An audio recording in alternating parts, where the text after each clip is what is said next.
está loca, loquita mía, yo sé quién eres. Buenas, segunda parte del electrocardiograma normal. Comencemos. Bien, ahora sí vamos a ver los vectores eléctricos. Recordar, antes de comenzar, que el corazón se activa secuencialmente, como nosotros sabemos, y se van despolarizando secuencialmente las diferentes porciones. Hoy vimos a los vectores en una célula y en un conjunto de células. Ahora vamos a ver los vectores resultantes de las diferentes porciones del corazón. Bien, acá como vemos realizamos un corte al corazón, lo abrimos por dentro. Acá tenemos la aurícula derecha, aurícula izquierda, ventrículo derecho, ventrículo izquierdo. Para hacerlo un poquito más esquemático, lo vamos a representar con esa imagen y vamos a sacar el corazón desde atrás. Bien, ahora vamos a comenzar a ver los vectores eléctricos del corazón. Para recordar, un vector es una flecha, ¿no?, que señala en la dirección del potencial eléctrico. Que genera el flujo de la corriente, con la cabeza de la flecha en una dirección positiva.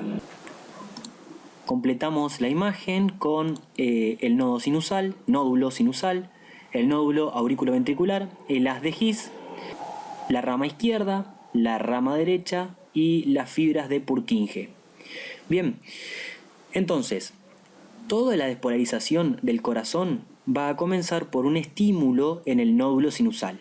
Este estímulo se transmite a toda la aurícula, pero esta corriente eléctrica va a tener una dirección, y esta va a ser de arriba, o sea, de arriba hacia abajo, de atrás hacia adelante y de la derecha a izquierda.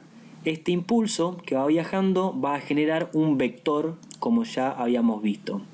Y el vector va a tener la misma dirección que la despolarización que habíamos visto. Luego va a llegar a lo que se conoce como el nódulo auriculoventricular, que va a producirse un retraso fisiológico.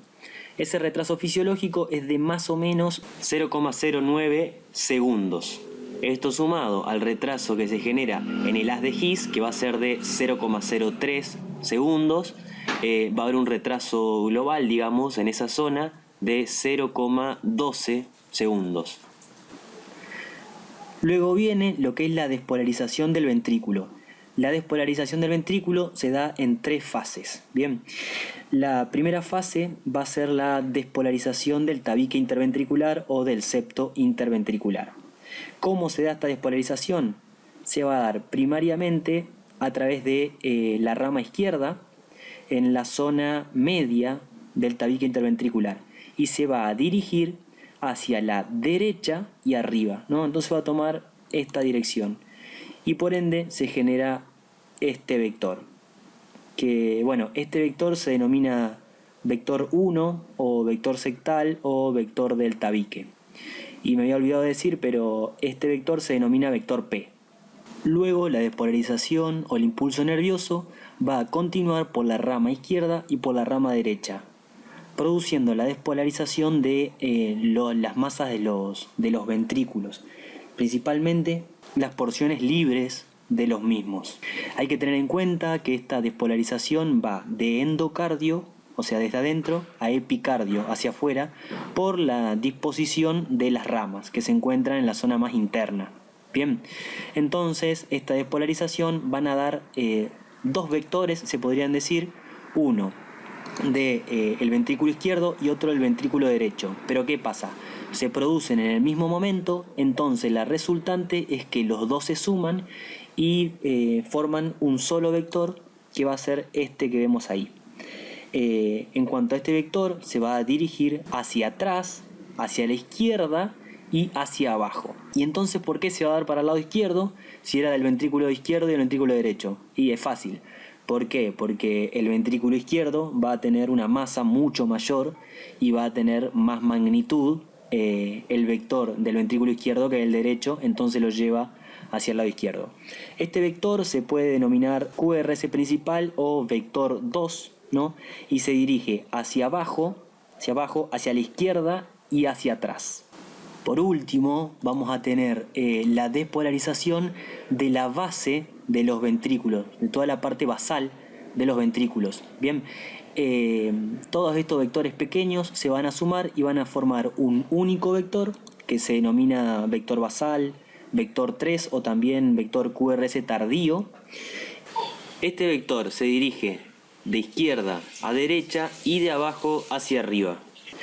Bien, luego de la despolarización ventricular, todo el ventrículo va a estar despolarizado, o sea, con carga positiva.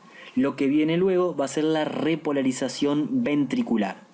Todo lo que vimos hasta ahora van a ser con vectores de carga positiva, carga positiva, carga positiva y carga positiva, ¿no? Como ya habíamos visto. Ahora lo que sucede en la repolarización es que es un vector que en realidad no es un vector porque los vectores siempre tienen carga positiva, pero en modo práctico podríamos decir que es un vector que va a tener una carga negativa. ¿Por qué? Porque va a repolarizar todo el corazón. Bien, y va a ir desde la izquierda hacia la derecha, de abajo hacia arriba y ligeramente hacia atrás. Bien, ese va a ser como el vector, se podría decir, de la repolarización, que va a ser con carga negativa. Es lógico pensar por ahí que la repolarización iría de arriba hacia abajo o de adentro hacia afuera, ya que las primeras zonas en despolarizarse tendrían que ser las primeras en repolarizarse, pero no, esto sucede al revés. La repolarización se da desde afuera hacia adentro o desde abajo hacia arriba. O sea, se produce de epicardio, o sea, desde afuera, a endocardio, a la inversa de lo que debería ser. ¿Pero por qué sucede esto? Bueno, este fenómeno se va a producir debido a que hay una isquemia fisiológica subendocárdica. Y esto es a causa de que las arterias coronarias, como sabemos, van a ingresar por fuera, van a estar en la zona subepicárdica. Y esto hace que la zona externa esté mucho más irrigada y le da la posibilidad de repolarizarse antes. Por eso va desde epicardio a endocardio. Bien, ahora vamos a ir poniéndole cada uno de los numeritos. Ahí tenemos despolarización de la aurícula o vector P, donde se presenta el vector P, ¿no? La despolarización del nódulo auriculoventricular, que genera ese retraso fisiológico. El tercero, que va a ser la despolarización del tabique o septum interventricular, que ya vimos cómo se producía, que es el vector septal. La despolarización de las paredes libres de los ventrículos, el sector QRS principal o sector vector 2. Luego tenemos la despolarización de las zonas basales de los ventrículos, que se pueden denominar vector basal. Sexto, ya todo el ventrículo despolarizado, despolarización total. Y por último, la repolarización ventricular. Bien, chicos, en el próximo video vamos a ver cómo estos vectores en el electrocardiograma. Nos vemos.